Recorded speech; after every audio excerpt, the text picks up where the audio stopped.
Нужно ли задумываться о своем предназначении, миссии? Особенно в нашем возрасте начинается переоценка ценностей, как жили, что оставим после себя, правильно ли жили, какие-то ошибки начинаешь. Но это же может оценивать. привести к депрессивным мыслям. Не знаю, но я не депрессивный человек в любом состоянии, я не знаю. Я оптимист по натуре. Ну да, просто так жить, как жить. Все равно же смотришь на своих детей, каких детей оставишь, чтобы людьми Какие были. дети выросли. Да, самое главное, Достойные, для недостойные, общества, чтобы да. были полезные, воспитанные. Но все равно думаешь же об этом. Ну, во всяком случае, так, наверное, каждый порядочный человек думает. Человек должен понять свое предназначение, миссию в этой жизни. Или можно жить так, просто не задумываясь. Ну, наверное, было бы желательно, но я так понимаю, большинство таки живут. Ну, не большинство, но, по крайней мере, какая-то часть этим занимается, типа, жизнью без какой-то конкретной цели. Думаю, что да, стоит подумать над этим вопросом, дабы строить свой план на жизнь в дальнейшем. Откуда приехали? С Украины. Просто отдыхаете, ходите. Да, наслаждаюсь. Наверное, скорее ради детей жить. А остальное, что мы ж к чему-то стремимся, кому-то показать. Но дети это те, кто запомнят нас. Что мы, как мы, что мы себя представляем, так скажем. Ну а все остальное это уже кому нравится искусство, тот ради искусства, кому нравится спорт, тот старается ради спорта. Обязательно человеку вдумываться в свое предназначение? Зачем он живет? Миссия его? Вообще обязательно, это можно считать даже, может быть, не миссией, а в принципе какие-то цели в жизни должны быть. Какие-то легко достижимые, какие-то должны быть дальносрочные, то есть дальновидные цели, которых нужно достигать всю жизнь. То есть всегда быть занятым. Всю жизнь нужно быть занятым чем-то. Это не обязательно какая-то должна быть работа, это какое-то должно быть достижение, возможно, в спорте, возможно, в личной жизни, возможно, еще какие-то нюансы. То есть у каждого свои. Вокруг много учителей, интернет, школа, сама жизнь. А что вам дали родители? Как думаете? Воспитание. Воспитание это что? Забота, обучение всяким ситуациям жизни. Родители что вам дали? Самое важное. Ну, наверное, самое важное, вот маме моей, Царствие Небесное, любовь, уважение к старшим людям. У нас в семье вообще так почитаются старшие. Мы любим очень своих родителей. У меня 2 брата, которые, мама для них это все, мама сказала, значит, это закон. Так хотелось бы и мне, но у меня девочки не совсем такие, конечно, а вот пацаны вообще молодцы. Ну, самое ценное это то, что дали жизнь нам, прежде всего, да. Ну, от своих родителей я подчеркнула трудолюбие, порядочность. Самое главное. Домашние мы, вот, допустим, я также воспитывала и своих детей. Дочь, сына и внука. Они домашние, семейные, семью хотят, детей хотят. Это нормально же. Продолжение рода. А родители очень много дали нам. Очень много. Ну, благодаря родителям. Ну, конечно, бывает же такое, родители нормальные, а дети черти что, да? Но, слава богу, у нас в семье все нормально. И тоже очень почитаем.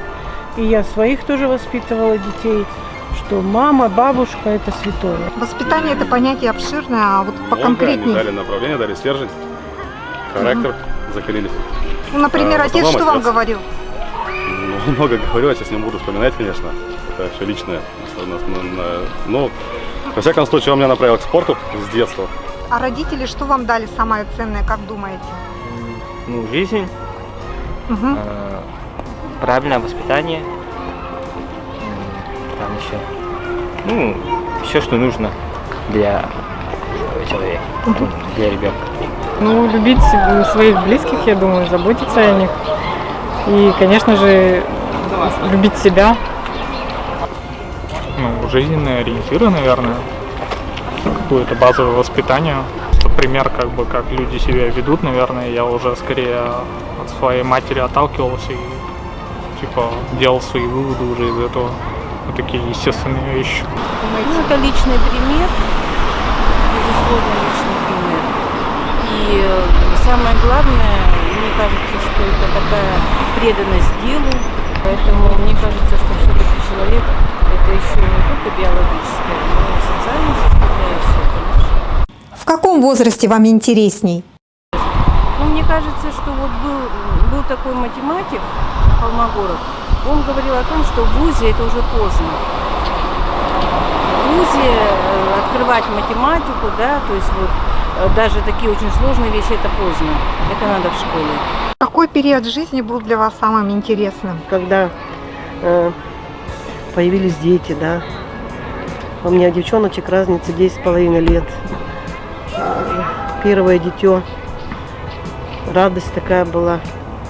Родители были не очень за. Ну, так уж получилось. Вот этот период, наверное, с 19 лет по 28 лет, наверное, самый такой интересный. Я все время в одном месте я проработала в очень хороших коллективах. Самый интересный период в жизни у меня сейчас начинается. Дети выросли, прошли мы с мужем через очень много проблем.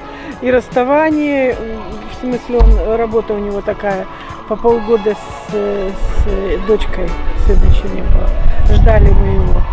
А сейчас замечательно. Дети взрослые, слава тебе, Господи, устроенные все. Вот отдыхаем, в парк пришли, гуляем. Плохо, что ли? Какой период в жизни был самым интересным у вас? Детство, юность, сейчас, может? Да я бы сказал, весь период интересный. Детство есть детство.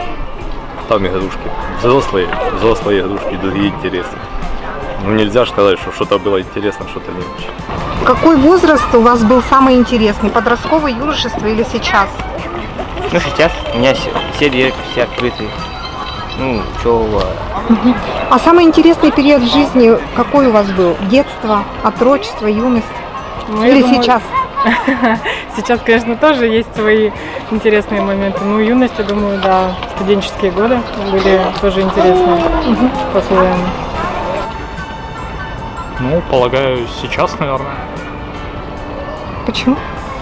Да, просто живу там, какие-то ситуации жизненные случаются, они в какой-то степени стрессовые, с другой стороны интересные, типа, ну, в этом духе. Сама жизнь интересна? Да, более-менее просто, ну, что-то происходит, в отличие от школы, например, или что-то в этом духе, просто там, когда в школе учились, там уже просто уроки, там и все такое, типа. Вот. А вам сколько лет? 23. Наверное, все-таки сейчас, когда больше начинаешь осознавать, больше понимаешь, больше интереса своего личного, нежели со стороны навязанного. Когда ситуация под твоим контролем, а не под взглядами.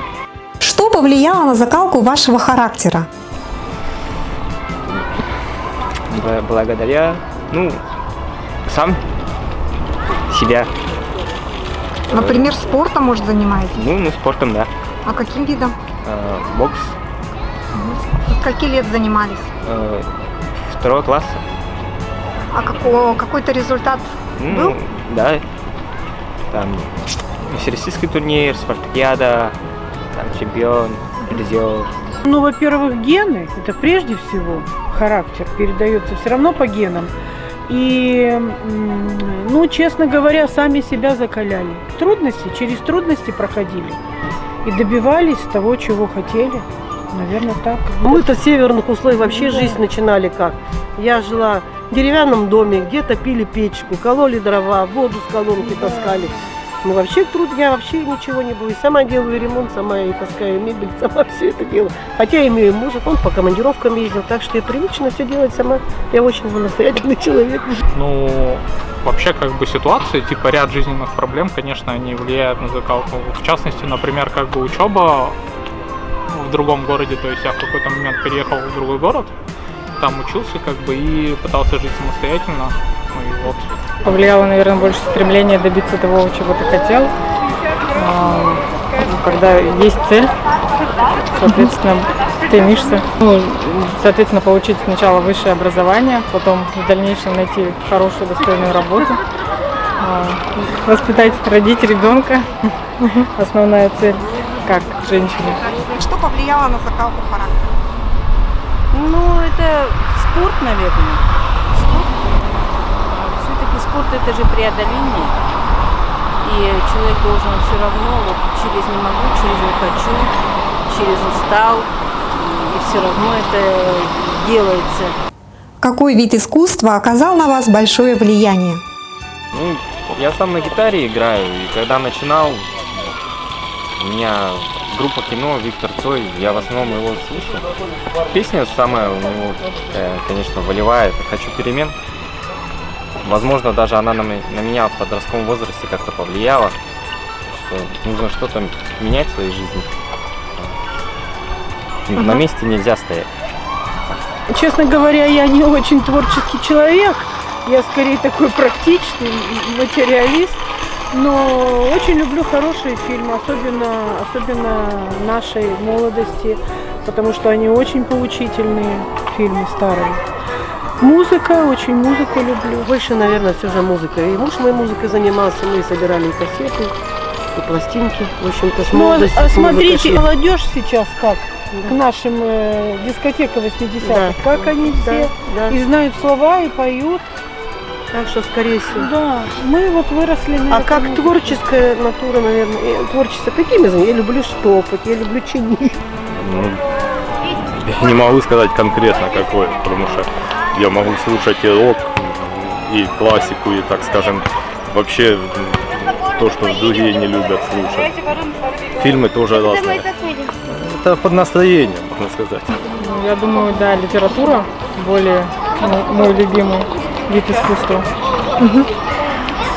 А какой автор может?